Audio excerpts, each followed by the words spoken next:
परमेश्वराचे स्तवन करा. नवे गीत गाऊन परमेश्वराचे स्तवन करा. भक्तांच्या मंडळीत त्याचे स्तोत्र गा.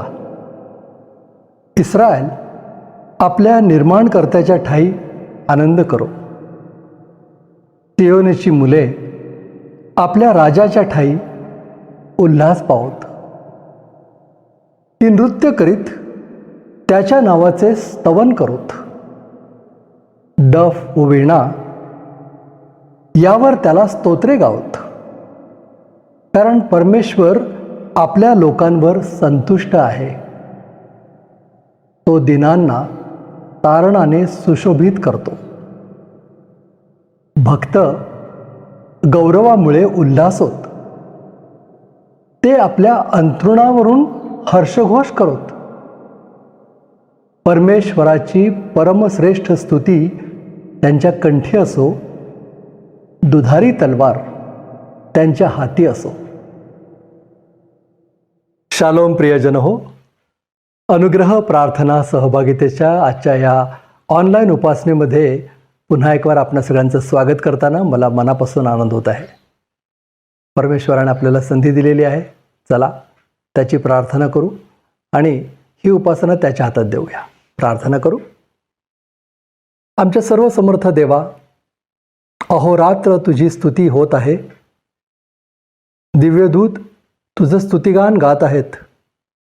त्यांच्याबरोबर आज आम्हाला देखील ही संधी मिळते की आम्ही तुझी स्तुती स्तोत्र गावीत. तुझं गुणगौरव करावत. सर्व महिमा तुला द्यावा. त्याच उद्देशानं प्रभू आज आम्ही उपासनेसाठी एकत्र आलेलो आहोत. आम्ही तुला विनंती करतो, आम्हाला ही उपासना मनापासून खरेपणानं आत्म्यानं करण्यासाठी तू सहाय्य कर. तू आम्हाला चालव आणि ह्या उपासनेमध्ये सर्व गौरव केवळ तुलाच मिळू दे. या उपासनेमधून तुझ्या सान्निध्याचा अनुभव आम्हाला दे. तू आमच्याशी बोलत आहेस हा अनुभव आम्हाला दे आणि तुझा आशीर्वाद मिळाल्यानंतर तो आम्ही आमच्या शेजाऱ्यापाजाऱ्यांना, मित्रमंडळींना, नातेवाईकांना द्यावा म्हणून तू आमचं सहाय्य कर. ही प्रार्थना येशू आमचा तारणारा त्याच्या नावानं करतो म्हणून तू ऐक. आमेन. चला प्रियजन हो, प्रभूची उपकार स्तुती करूया. स्तुतिगीतं गाऊया. आज पुण्याहून प्रीती निकाळजे आणि तिचा भाऊ रोहन प्रभूची स्तुतिगीतं गाण्यामध्ये आपलं पुढारीपण करतायत. त्यांच्याबरोबर आपल्या परिचयाची गाणी आहेत. आपण गाऊया. प्रभूची उपकार स्तुती करूया. प्रियानो, स्तोत्र 126 असं म्हणते, सियोनेतून धरून नेलेल्या लोकांना जेव्हा परमेश्वराने परत आणले तेव्हा आम्ही स्वप्नात आहो असे आम्हाला वाटले.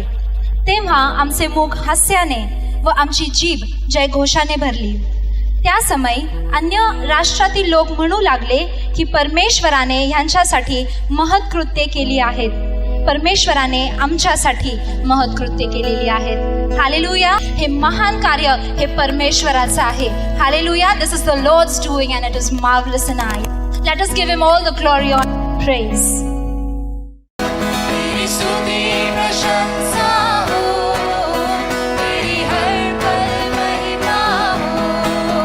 तू अवर्णित है, तू सुंदर है, मेरा पहला पहला प्यार है. तू अवर्णित है, तू सुंदर है, मेरा पहला पहला प्यार है. तेरी स्तुति प्रशंसा हो, तेरी हर पल महिमा हो. तेरी स्तुति प्रशंसा हो, तेरी हर पल महिमा हो.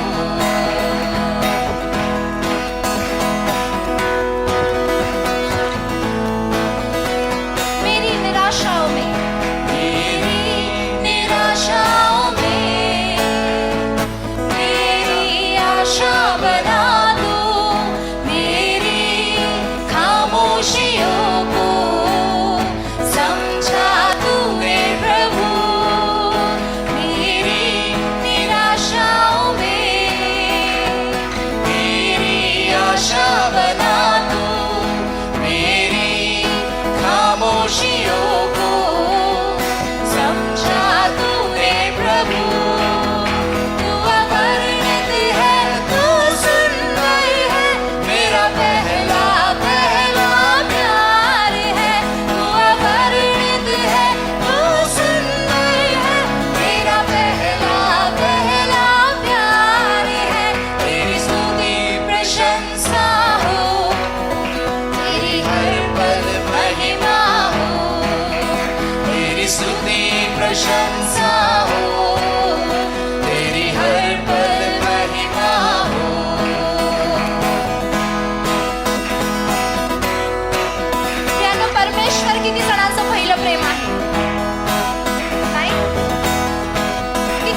प्रशंसा हो, तेरी हर पल महिमा हो, तेरी स्तुति प्रशंसा हो, तेरी हर पल महिमा हो.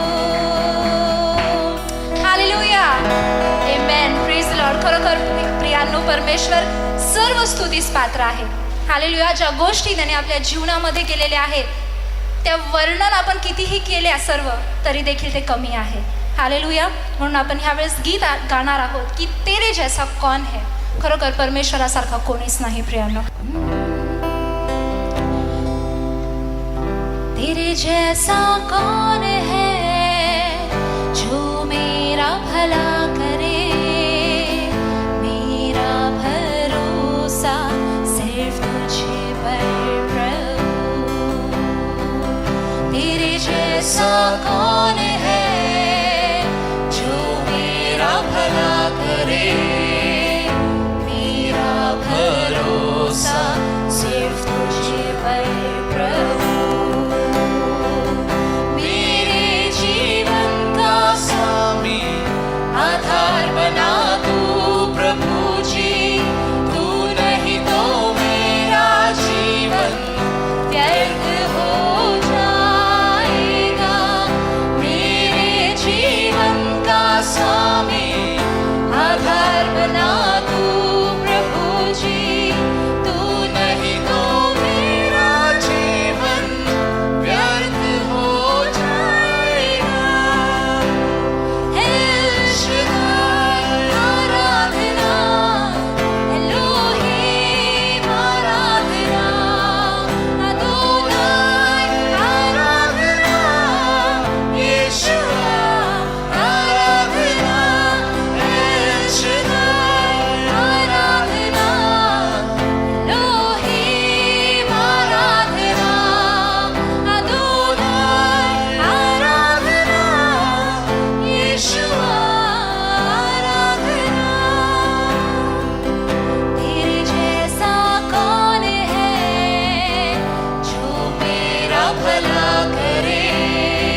आभारी हूँ प्रभु मैं, धन्यवाद के साथ स्तुति गाऊंगा, हे यीशु मेरे खुदा। उपकार तेरे है बेशुमार, कोटि कोटि स्तुति धन्यवाद। तू है सच्चा, तू है सच्चा जिंदा खुदा, है तुझ पर ही भरोसा मेरा। तू है सच्चा जिंदा खुदा, है तुझ पर ही भरोसा मेरा। सेवा पूरी करके पाऊं, मेरा प्रभु ऐसा दो वरदान। सेवा पूरी करके पाऊं, मेरा प्रभु ऐसा दो वरदान। धन्यवाद के साथ स्तुति गाऊंगा, हे यीशु मेरे खुदा। उपकार तेरे है बेशुमार, कोटि कोटि स्तुति धन्यवाद। कोटि कोटि स्तुति धन्यवाद। ओ कोटि कोटि स्तुति धन्यवाद। Hallelujah. Thank you, Jesus. Thank you. Thank you, Father God. Worship. Preeti, Rohan, या सुंदर गीतांमध्ये तुम्ही आमचं पुढारीपण केलं, तुमचे मनपूर्वक आभार. आता देवाचं वचन वाचायचं आहे. दुबईहून डॉक्टर रश्मी त्रिभुवन प्रभूचं वचन वाचण्यामध्ये आपलं पुढारीपण करतायत.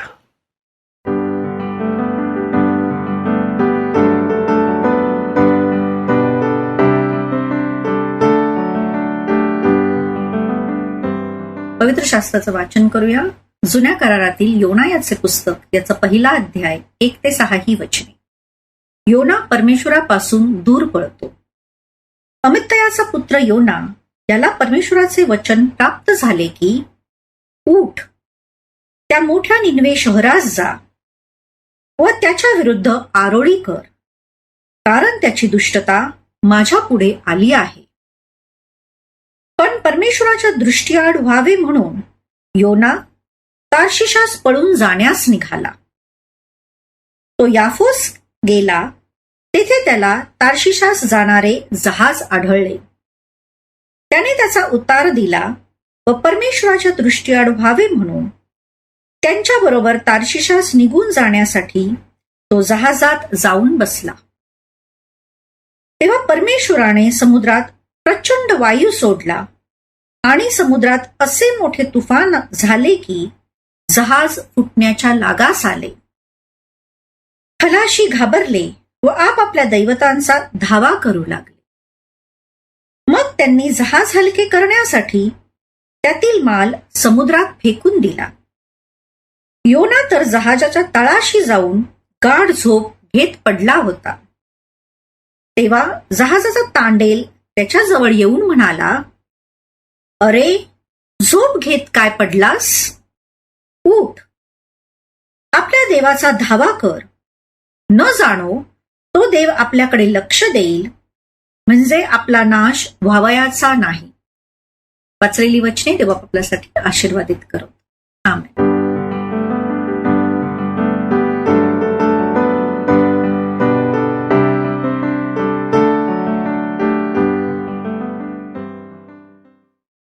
रश्मिताई, प्रभूचं वचन वाचण्यात आमचं पुढारीपण केलं, आपला बहुमूल्य वेळ दिलात, तुमचे मनपूर्वक आभार. आता संवाद. रेव्हरंड संजय डेव्हिड गायकवाड आपल्याशी काही बोलू इच्छित आहेत.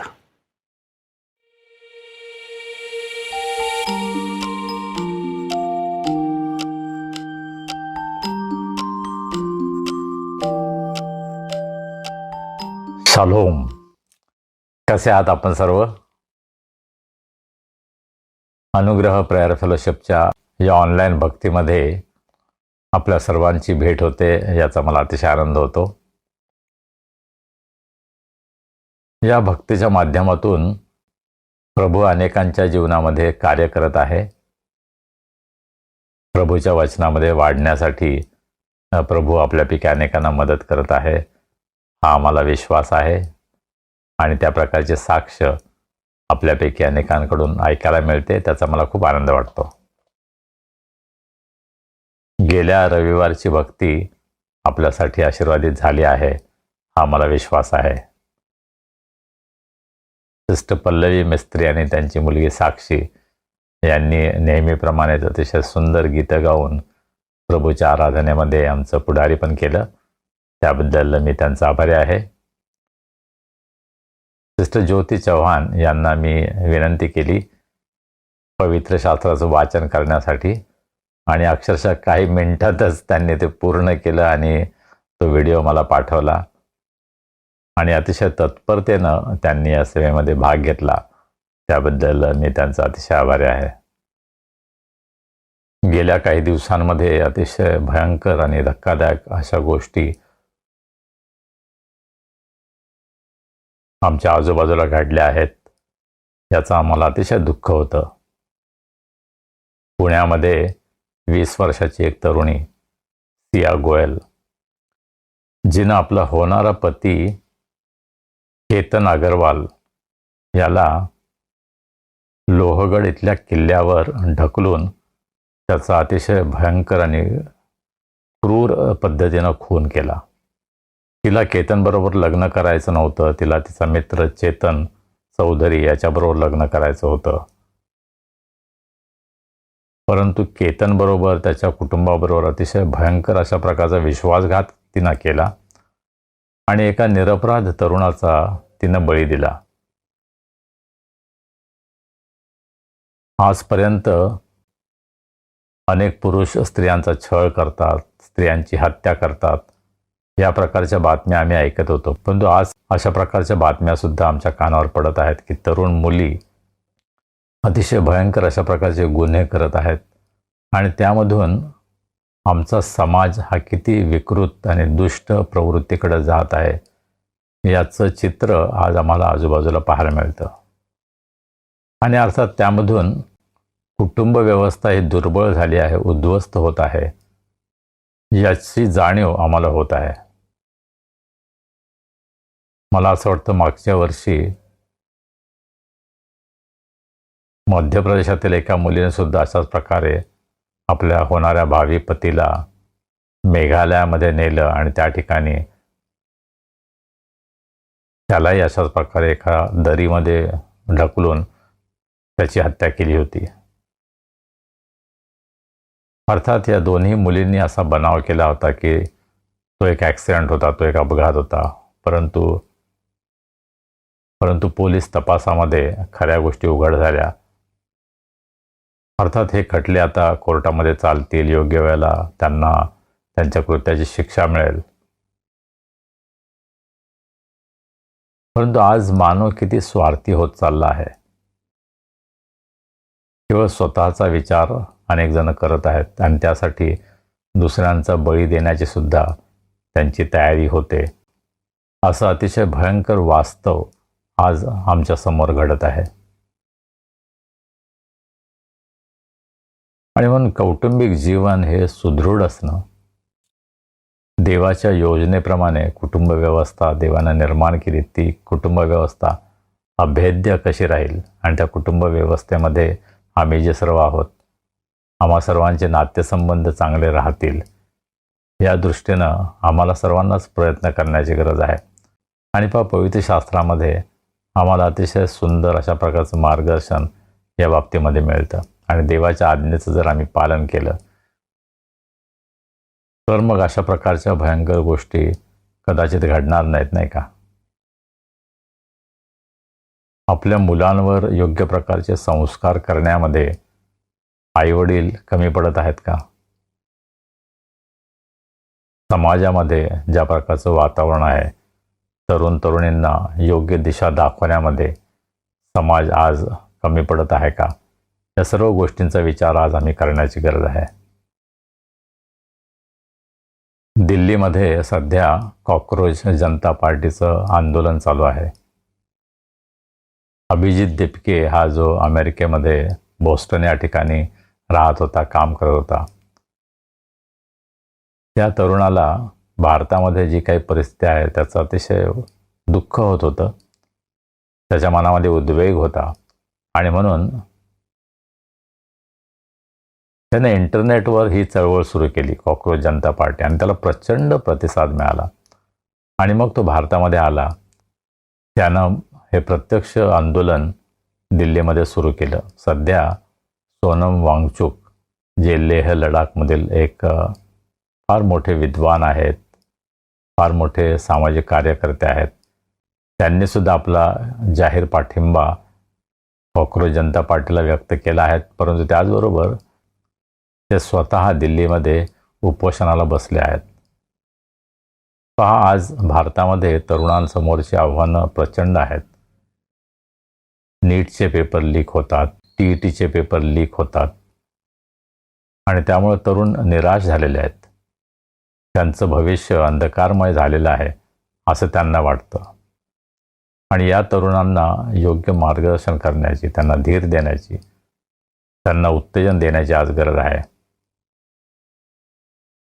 मी विचार करतो की ख्रिस्ती मंडळी म्हणून आम्ही काय करत आहोत? आम्ही आमच्या तरुणांना योग्य प्रकारचं मार्गदर्शन त्यांच्या संपूर्ण वैयक्तिक जीवनामध्ये करत आहोत का? चर्चमध्ये केवळ प्रेज अँड वर्शिपमध्ये किंवा इतर कामासाठी किंवा इतर सेवांसाठी आम्ही त्यांचा उपयोग करून घेतो. परंतु त्यांचे वैयक्तिक प्रश्न काय आहेत, त्यांच्या समस्या काय आहेत हे जाणून घेण्याचा आम्ही प्रयत्न करत आहोत का? त्यासाठी आम्ही त्यांना मार्गदर्शन करत आहोत का?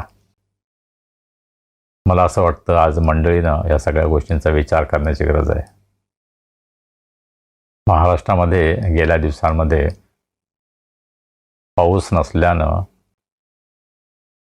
पाण्याचा फार मोठा प्रश्न निर्माण झाला होता. दुष्काळ पडला होता. जुलै महिना सुरू झाला तरीसुद्धा पावसाचं लक्षण नव्हतं. त्यामुळे शेतकरी हवालदिल झाले होते. आणि आता या आठवड्यामध्ये आपण पाहत आहोत इतका प्रचंड पाऊस पडत आहे की पावसामुळं अनेक ठिकाणी नुकसान होत आहे. यामधून आम्हाला काय शिकायला मिळतं? ज्यांना आम्ही सरकार म्हणून निवडून दिलेलं आहे, ज्यांच्यावर आम्ही जबाबदारी दिलेली आहे, ते आपल्या जबाबदारीमध्ये कमी पडलेले आहेत. आपल्या नियोजनामध्ये ते निश्चितच उणे पडलेले आहेत. आणि अनेक निरपराध नागरिकांचा त्यामध्ये हकनाक बळी जात आहे.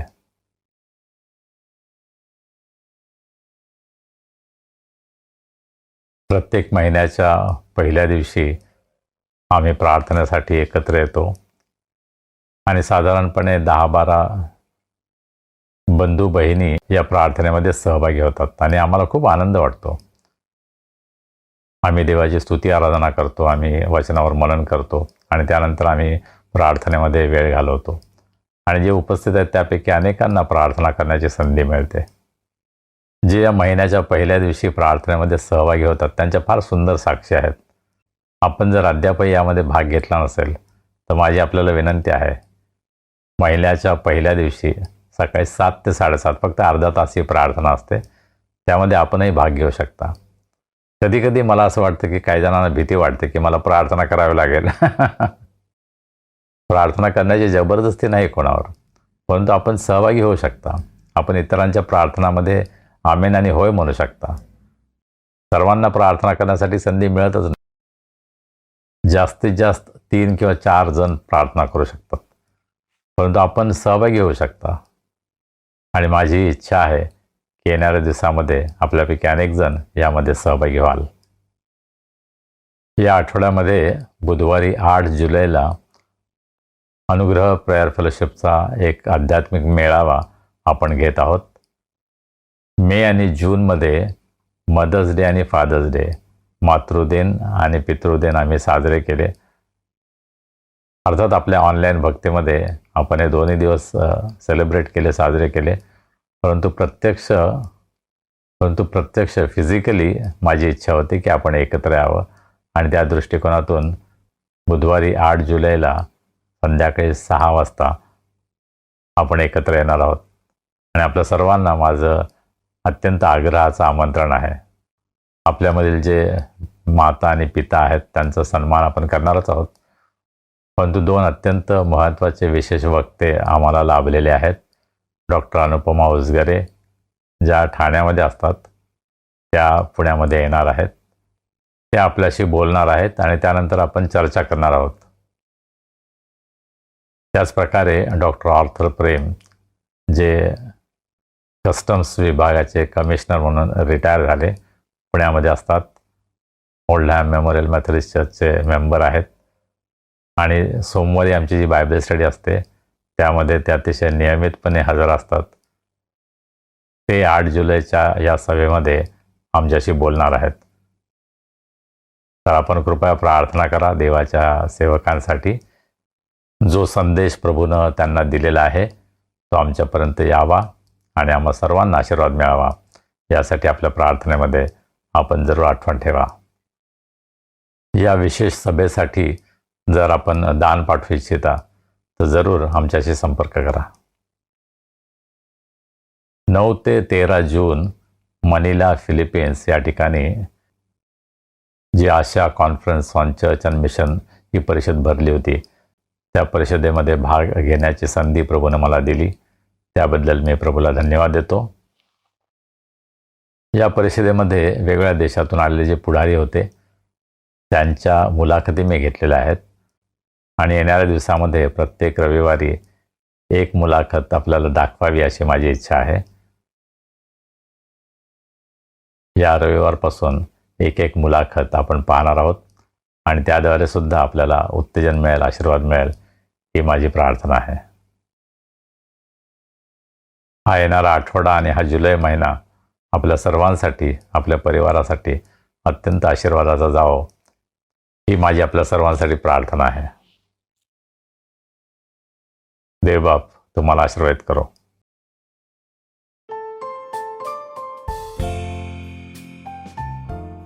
हाय, माझं नाव पांबांग बुदियांदो आहे. मी एशिया इव्हॅन्झेलिकल अलायन्सचा सरचिटणीस आहे. आम्ही येथे चर्च आणि मिशनवरील आशिया परिषदेमध्ये आहोत आणि या परिषदेचा मुख्य विषय शिष्य व्हा किंवा नष्ट व्हा असा आहे. आमचा असा विश्वास आहे की चर्च हे एकमेव माध्यम आहे ज्याची निवड देवाने हे जग बदलण्यासाठी केली आहे. जगाला बदलून ते या जगाचे मीठ आणि प्रकाश बनावे यासाठी देवाने ही निवड केली आहे. आणि हे करण्यासाठी देवाने चर्चला फक्त एकच रणनीती दिली आहे, ती म्हणजे शिष्यत्व. येशूने स्वर्गात जाण्यापूर्वी आम्हाला दिलेला शेवटचा शब्द आणि शेवटची आज्ञा हीच होती, म्हणजेच सर्व लोकांना शिष्य बनवणे. चर्च प्रती असलेली आपली कटिबद्धता अधिक दृढ करण्यासाठी आम्ही सर्वजण येथे एकत्र आलो आहोत. चर्चला त्याच्या मूळ रचनेमध्ये पुन्हा स्थापित करणे म्हणजेच शिष्य बनवणारा समाज आणि एक चळवळ तयार करणे हा यामागचा उद्देश आहे. त्यामुळे मला असे पाहायचे आहे की येथे आलेला प्रत्येक सहभागी जेव्हा परत जाईल तेव्हा तो या कटिबद्धतेसह परत जावा, जेणेकरून प्रत्येक स्थानिक चर्चला केवळ एका कार्यक्रमावर आधारित चर्च राहण्याऐवजी एक गतिमान आणि शिष्य बनवणारे चर्च बनवण्यासाठी मदत होईल. आणि मला विश्वास आहे की यामुळे चर्चचा समाजावर, देवाच्या राज्यासाठी आणि त्याच्या गौरवासाठी खूप मोठा आणि सकारात्मक प्रभाव पडेल. धन्यवाद.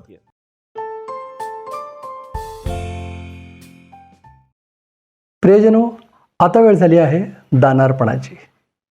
उपासना संगीतातलं हे आपल्या परिचयाचं गीत आहे, ते गाऊया आणि आपलं दान प्रभूच्या चरणी आणूया. आपल्या उपासनेच्या शेवटी गुगल पेचा QR कोड मी तुम्हाला दाखवणार आहे. तुम्ही यूट्यूबवर पॉज करून तो QR कोड स्कॅन करून आपलं दानार्पण, आपलं विशेष दान अवश्य आम्हाला पाठवू शकता आणि अनुग्रह प्रार्थना सहभागितेच्या सेवेमध्ये सहभागी होऊ शकता.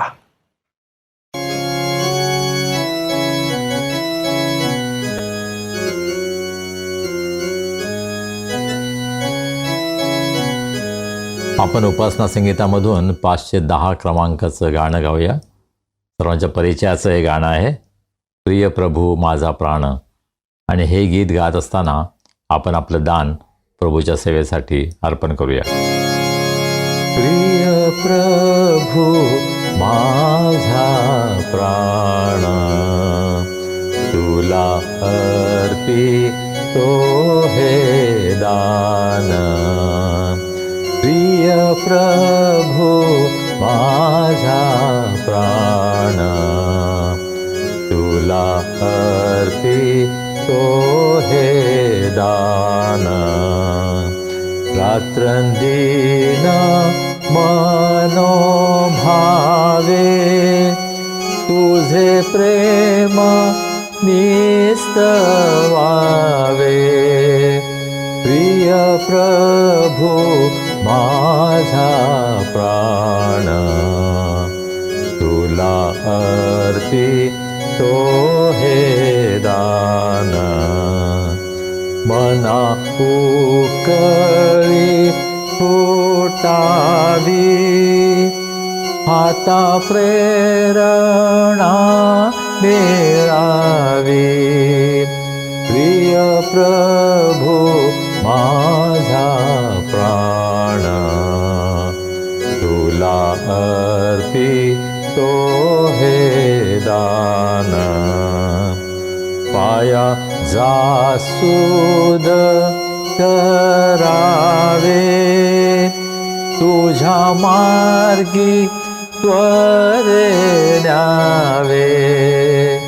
प्रिय प्रभू माझा प्राण, तुला अर्पितो हे दान. तुझा अमूल्य प्रसाद वाणी गाओ स्तुतिवाद. प्रिय प्रभू माझा प्राण, तुला अर्पितो हे दान. आपण हे दान प्रभूच्या हातामध्ये सोपूया, प्रार्थना करूया. सर्व समर्थ जिवंत प्रभुदेवा, आम्ही तुझे मनापासून उपकार मानतो. तू आम्हा सर्वांचा सांभाळ करतोस, आमची काळजी घेतोस, आम्हाला आरोग्य देतोस. तुझ्या सर्व आशीर्वादांची जाणीव ठेवून प्रभू हे अल्प असं दान आम्ही तुझ्या भांडारामध्ये आणलं आहे. या दानाचा तू स्वीकार कर, हे आशीर्वादित कर. या दानाचा उपयोग तुझं कार्य या जगामध्ये अधिक अधिक वाढावं, अनेकांना तुझी ओळख व्हावी, लोकांच्या गरजा पूर्ण व्हाव्यात, तुझं नाव उंचावलं जावं. यासाठी प्रभू या दानाचा उपयोग तू करून घे. ज्या सर्वांनी हे दान दिलेलं आहे अशा सर्व तुझ्या लोकांवर तुझा आशीर्वाद पाठव. त्यांची प्रत्येक गरज पूर्ण कर. तुझे मोठे आशीर्वाद त्यांच्या जीवनामध्ये त्यांना अनुभवास येऊ दे. प्रभू आम्ही सर्व काही तुझ्या हातामध्ये सोपवतो. तारणारा प्रभू येशू ख्रिस्त याच्या नावाने आम्ही प्रार्थना करतो, म्हणतोय आमेन. प्रियजनो, आता वेळ झाली आहे देवाचा संदेश ऐकण्याची. आजपासून एका नवीन पुस्तकाचा अभ्यास आपण करणार आहोत. कोणतं पुस्तक आपल्याला कळेलच. चला, रेव्हरंड संजय डेव्हिड गायकवाड, देवाचे सेवक, आपल्या सगळ्यांचे आवडते, या शास्त्राभ्यासामध्ये आपलं पुढारीपण करतायत.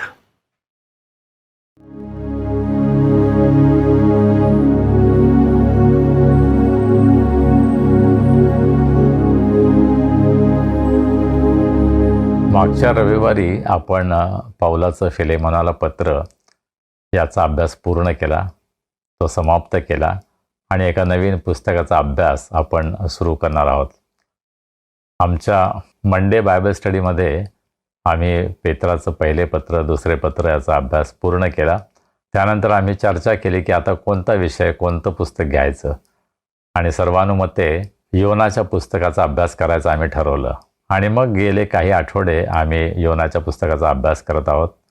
पहिल्या अध्यायाचा अभ्यास जवळजवळ संपत आहे आणि मला माहीत नव्हतं की आपल्या अनुग्रह प्रेयर फेलोशिपमध्ये या ऑनलाईन भक्तीमध्ये कोणतं पुस्तक घ्यावं.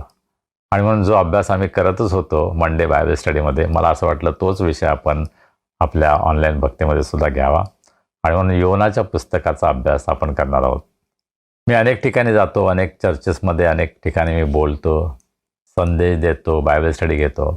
त्यावेळेस मी प्रश्न विचारतो, आपल्याला माहीत असेल आणि आपल्याला सुद्धा मी प्रश्न विचारणार आहे. त्याचं उत्तर मला ऐकायला मिळणार नाही, पण तुम्ही उत्तर द्याल अशी माझी अपेक्षा आहे. योनाच्या पुस्तकाचा जेव्हा आपण विचार करतो त्यास पहिली गोष्ट आपल्या नजरेसमोर कोणती येते? योना माशाच्या पोटात होता बरोबर बाकी इतर कोणती गोष्ट आपल्याला आठवणार नाही, परंतु योनाला खवळलेल्या समुद्रात फेकण्यात आलं, माशानं त्याला गिळलं, तो माशाच्या पोटामध्ये 3 दिवस 3 रात्र होता.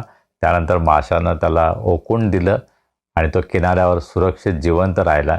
ही गोष्ट लहानपणापासून आपण ऐकली बरोबर.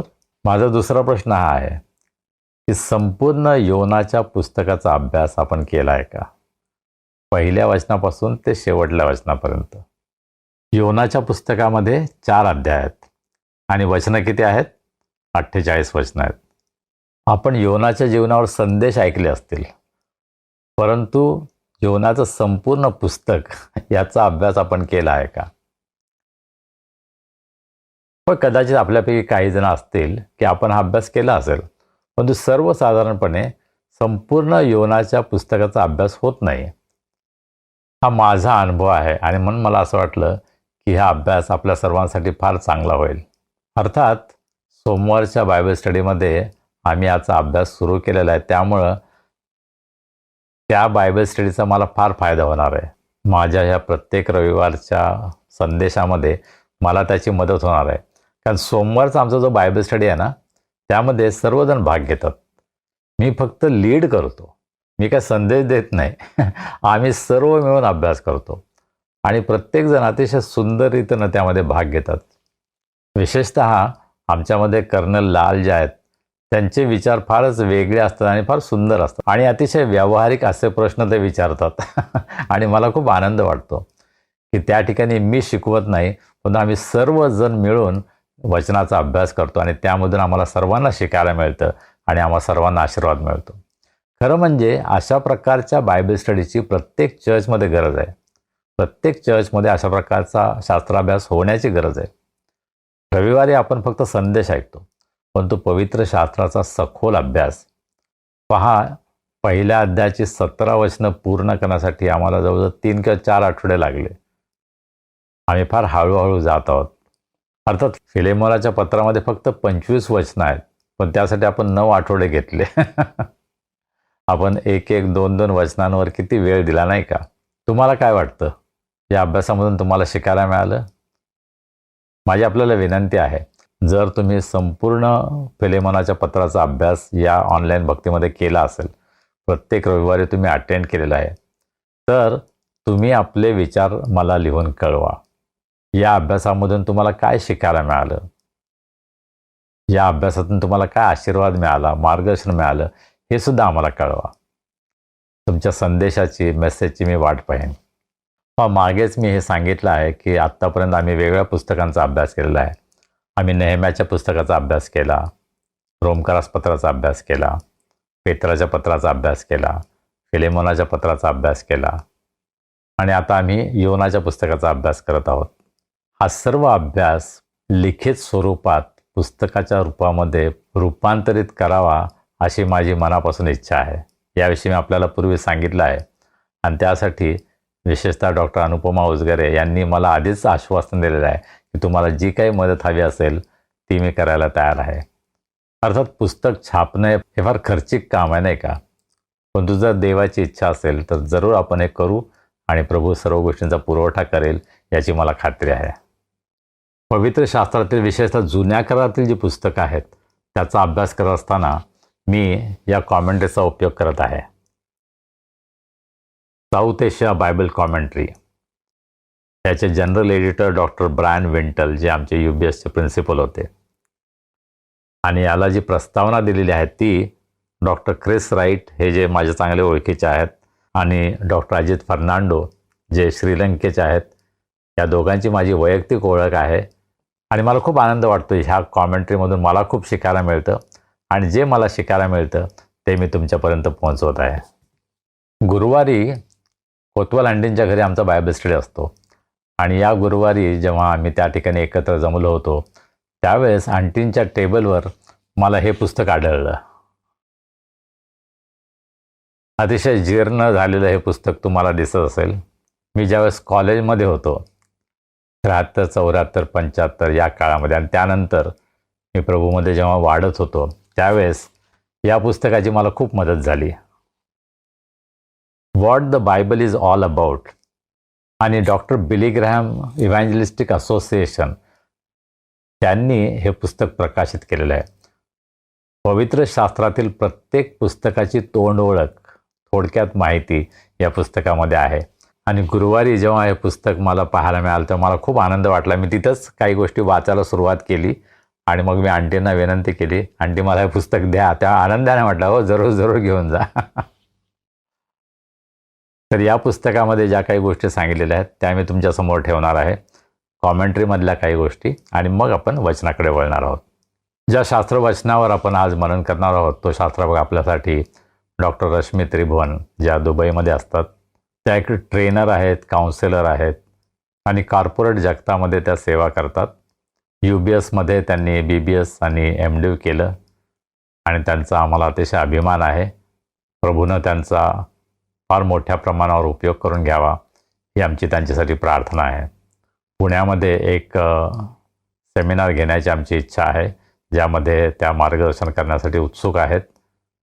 विशेषतः लीडरशिप ट्रेनिंग, करिअर गायडन्स या बाबतीमध्ये त्यांचा अनुभव मोठा आहे आणि येणाऱ्या दिवसामध्ये अशा प्रकारचं सेमिनार आम्हाला घेता यावं यासाठी आपल्या प्रार्थनेमध्ये आपण जरूर आठवण ठेवा.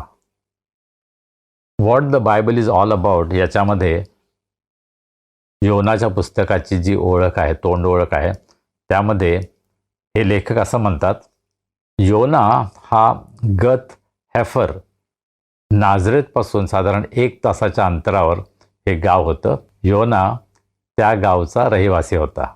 यहुदी आख्यायिका असं सांगते की झरेफत या ठिकाणी एलियानं ज्या विधवेच्या तरुणाला जिवंत केलं होतं तोच हा तरुण आहे आणि तोच पुढे देवाचा संदेष्टा झाला आणि तो बहुतेक एलायशाचा शिष्य झाला आणि एलायशाच्या नंतर त्याची जागा त्याने घेतली आणि तो स्वतः एक संदेष्टा झाला. दुसरे राजे 14:25 प्रमाणे योना यरोबाम दुसरा याच्या काळामध्ये देवाचा संदेष्टा म्हणून सेवा करत होता. यरोबामाची सत्ता स्थिरस्थावर होण्यासाठी त्यानं फार मोठी मदत केली. स्वतः प्रभू येशू ख्रिस्तानं सुद्धा योनाचं उदाहरण दिलं नाही का. मत्ते 12:38-40 या ठिकाणी सांगत असताना प्रभू येशू ख्रिस्त काय म्हटला, ज्या प्रकारे योना माशाच्या पोटामध्ये 3 दिवस आणि 3 रात्र होता त्याच प्रकारे मनुष्याचा पुत्रसुद्धा पृथ्वीच्या उदरामध्ये 3 दिवस आणि 3 रात्र राहील आणि त्यानंतर तो पुनरुत्थित होईल. योनाचं उदाहरण देऊन स्वतःच्या मरणाविषयी आणि पुनरुत्थानाविषयी प्रभू येशू ख्रिस्तानं सांगितलं. योना संदेष्टा किती महत्त्वाचा होता हे सुद्धा आपल्याला यामध्ये पाहायला मिळतं. साऊथ एशिया कॉमेंट्रीमध्ये ही माहिती आपल्याला मिळते की साधारण 8व्या शतकामध्ये, ख्रिस्तपूर्व 8व्या शतकामध्ये आमोस, होशेया आणि मिका यांचा समकालीन हा योना होता आणि त्यांच्याबरोबर त्यानं सेवा केली. योनाच्या पुस्तकाची वैशिष्ट्य काय आहेत किंवा त्याचा विषय काय होता? योनाचं पुस्तक आम्हाला हे शिकवतं की देव हा सर्व सृष्टीचा निर्माणकर्ता आहे. सर्व सृष्टीवर तो सार्वभौम आहे. त्याचा अधिकार सर्व सृष्टीवर, सृष्टीतील प्रत्येक घटकांवर, समुद्र, डोंगर या सर्व गोष्टींवर त्याचा अधिकार चालतो. हे योनाच्या पुस्तकामधून आम्हाला पाहायला मिळतं. देव हा नीतिमान आहे. पापाचा तो तिरस्कार करतो. जे सर्व दुष्ट आहे त्याच्याविषयी त्याला राग आहे, त्याचा तो न्याय करतो. हे योनाच्या पुस्तकामध्ये आम्हाला पाहायला मिळतं. तरीसुद्धा तो अतिशय दयाळू, कनवाळू, कृपाळू आहे. याचं शिक्षणसुद्धा आम्हाला योनाच्या पुस्तकामधून पाहायला मिळतं. योनाच्या पुस्तकामधून देवाच्या सेवकाचं पतन कसं होऊ शकतं याची माहिती आम्हाला मिळते. देवाचे सेवकसुद्धा चुका करतात, देवाच्या आज्ञा मोडतात आणि देव या परिस्थितीमध्ये सुद्धा त्यांना सोडत नाही, त्यांच्याद्वारे त्यांच्यामध्ये कार्य करत राहतो, हे योनाच्या पुस्तकामधून आम्हाला पाहायला मिळतं. सध्याच्या काळामध्ये योनाच्या पुस्तकाचा आम्हाला काय उपयोग आहे, त्याचं लागूकरण आमच्या जीवनामध्ये कसं होऊ शकेल? देवानं आपला संदेश देऊन अशा लोकांकडे पाठवलं की जे दुष्ट होते, जे यहोवा देवाचा तिरस्कार करणारे होते, आणि त्यांना जाऊन देवाचा संदेश देणं ही फार मोठी जबाबदारी योनावर देवाने सोपवलेली होती. आज कदाचित अशा प्रकारचीच परिस्थिती आहे, नाही का? ज्या लोकांमध्ये आम्हाला येशू ख्रिस्ताची सुवार्ता गाजवायची आहे, ते त्याचा स्वीकार करण्यासाठी तयार नाही आहेत. आजकाल परिस्थिती इतकी धोकादायक झालेली आहे की एखाद्याच्या घरी जाऊन प्रार्थना करणं हे सुद्धा कदाचित धोकादायक ठरू शकतं. कालच मी वाचलं, आपल्या महाराष्ट्रामध्ये गडचिरोलीमध्ये एक देवाचे सेवक, एक पास्टर, एक व्यक्ती आजारी आहे, त्यांना समजलं म्हणून ते प्रार्थना करण्यासाठी चालले होते. त्यावेळेस काही ख्रिस्त विरोधकांनी त्यांच्यावर हल्ला केला, त्यांना जखमी केलं, आणि त्याचबरोबर ज्या ठिकाणी ते भक्ती घेत होते, एक टेम्पररी शेड होतं, त्याच्यावर हल्ला केला, त्याची मोडतोड केली, उद्ध्वस्त केलं.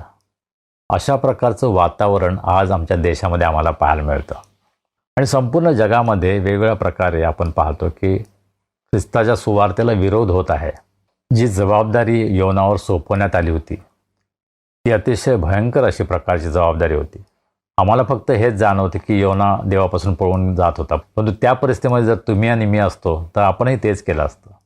आणि म्हणून या पुस्तकाचा अभ्यास करत असताना प्रभूने आम्हाला धीर द्यावा, उत्तेजन द्यावं, मार्गदर्शन करावं, यासाठी आपण सर्व प्रार्थना करूया. आपण योनाच्या पुस्तकाकडे वळूया आणि कदाचित 1 किंवा 2 वचनांचा अभ्यास आज आपण करू शकतो. पहिल्या अध्यायाचं पहिलं वचन.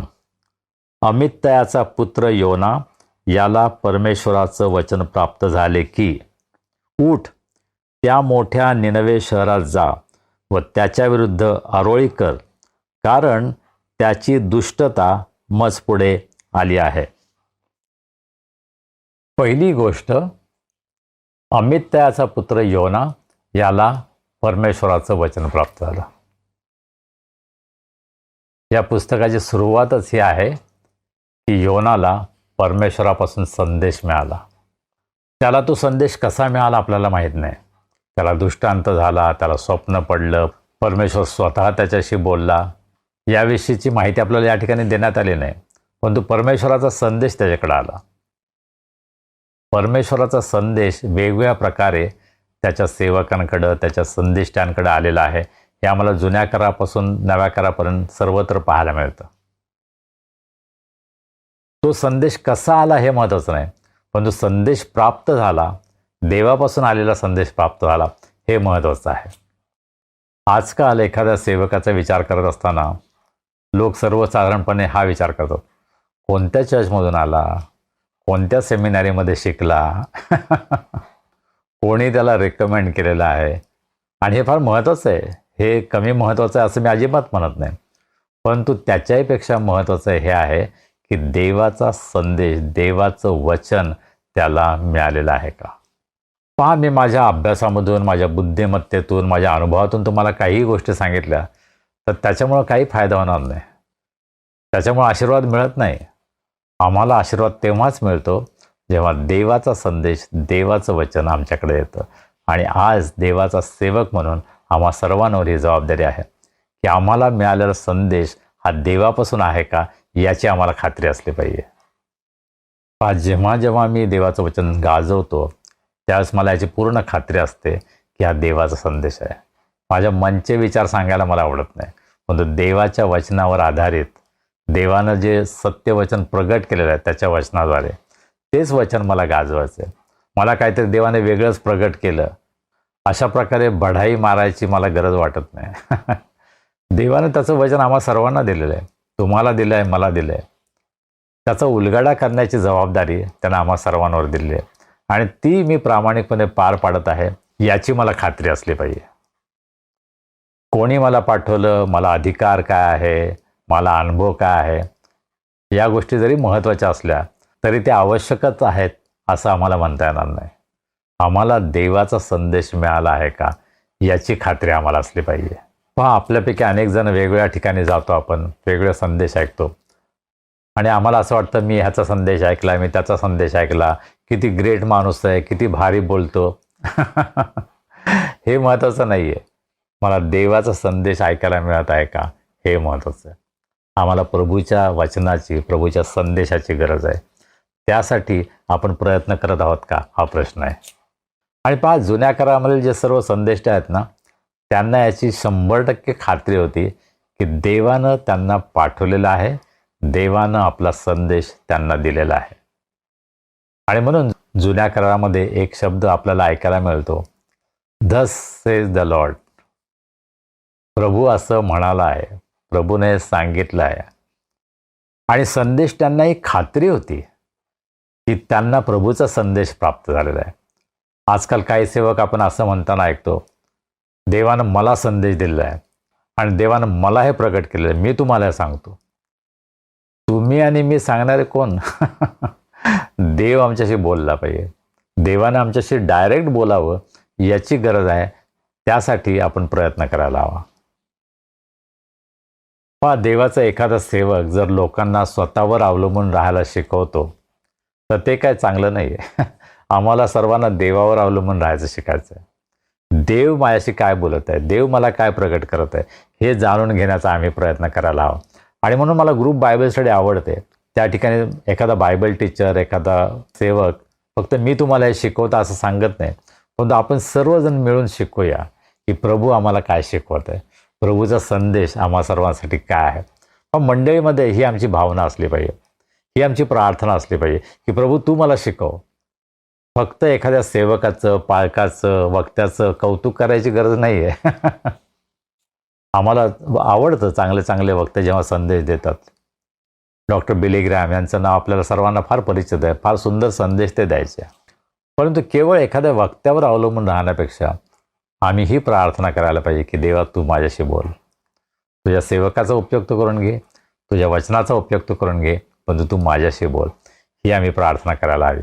आणि माझी आपल्या सर्वांना विनंती आहे, योनाच्या पुस्तकाचा अभ्यास करत असताना आपण सर्वजण प्रार्थना करा, प्रभू तुझं सत्य मला प्रकट कर, तुझी इच्छा मला समजू दे, तुझ्या आज्ञा तू मला समजू दे आणि त्या आज्ञेचं पालन करण्यासाठी आम्हा सर्वांचं सहाय्य कर.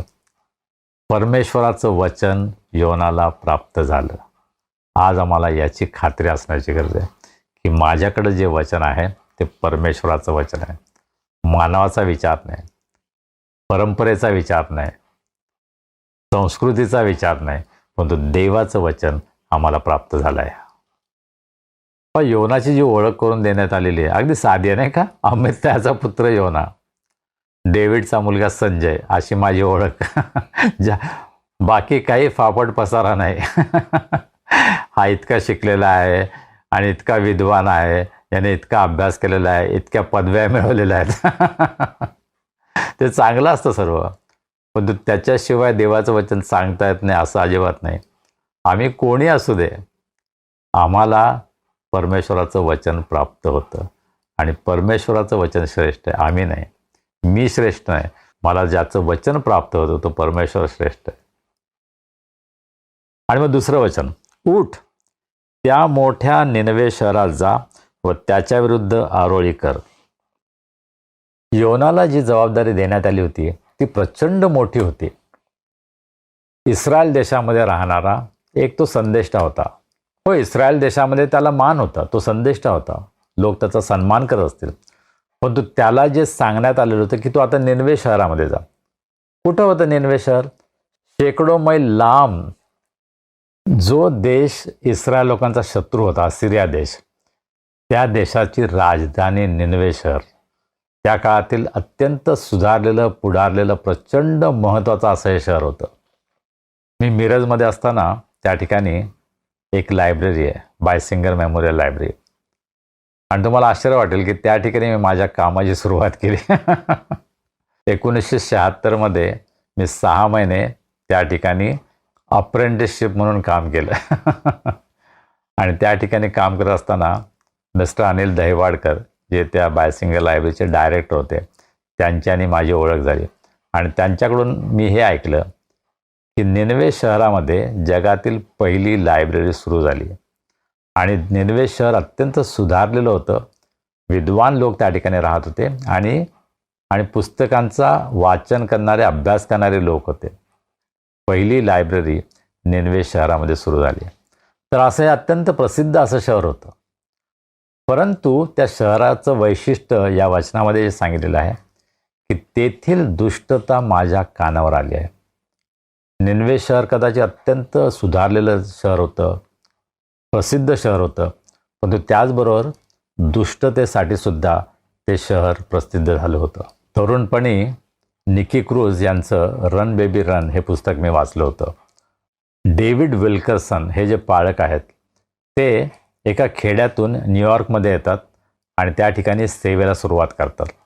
आणि निकी क्रूज हा एक गुंड मुलगा असतो, त्याला ते सुवार्थ सांगतात.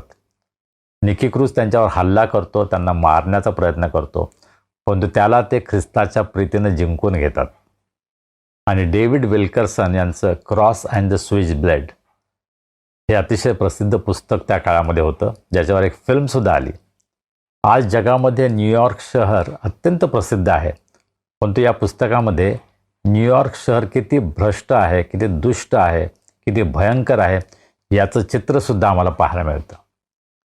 पहा, जगातील काही शहरं फार प्रसिद्ध असतात, परंतु त्या शहरामध्ये अत्यंत भयंकर, घाणेरड्या, दुष्ट गोष्टीसुद्धा घडत असतात.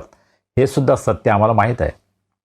थायलंड हे पर्यटकांचं फार मोठं आकर्षण आहे, परंतु थायलंडमधील काही भाग हा वेश्या व्यवसायासाठी खूप प्रसिद्ध आहे आणि त्या ठिकाणी सर्व प्रकारची दुष्टता, सर्व प्रकारचं पाप आम्हाला पाहायला मिळतं. आणि अशा निनवे शहरामध्ये जाण्यासाठी देवानं योनाला बोलावलं आणि त्याला संदेश दिला. आणि त्याचा संदेश फार अगदी सुंदर नव्हता. शुगर कोटेड गॉस्पल ज्याला म्हणतात, अतिशय गोड गोड चांगली बातमी असा त्याचा संदेश नव्हता.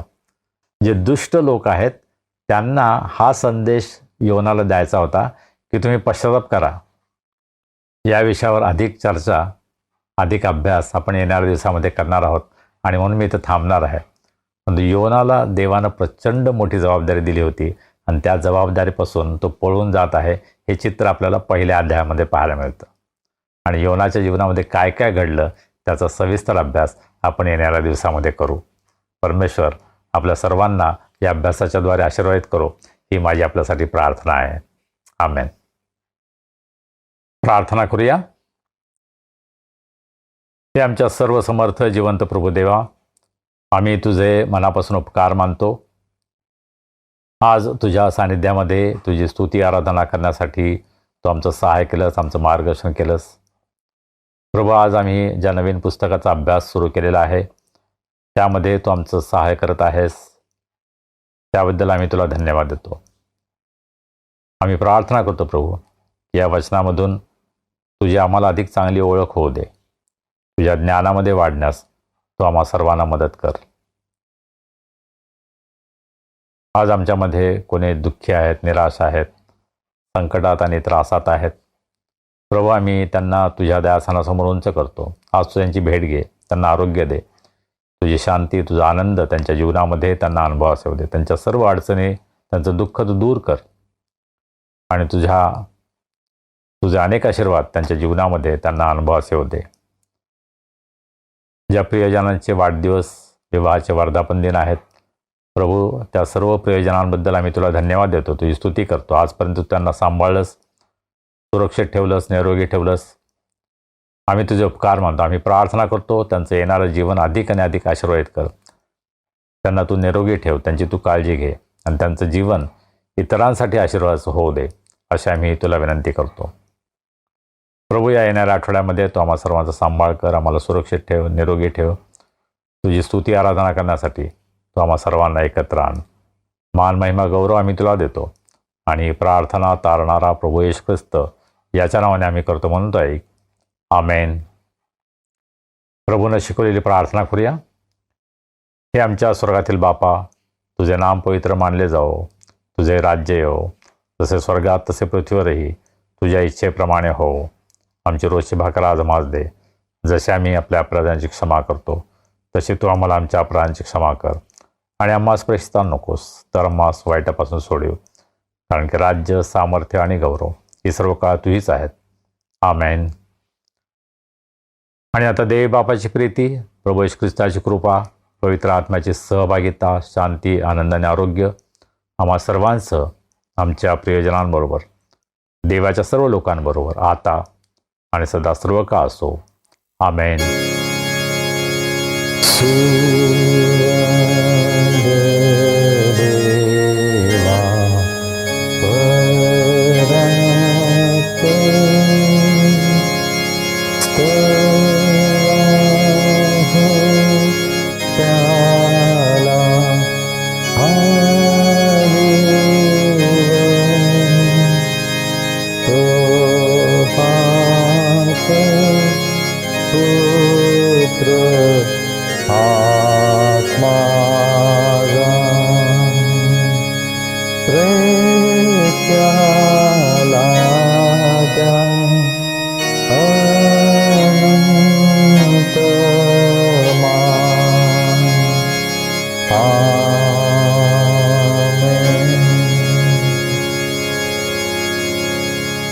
शालोम.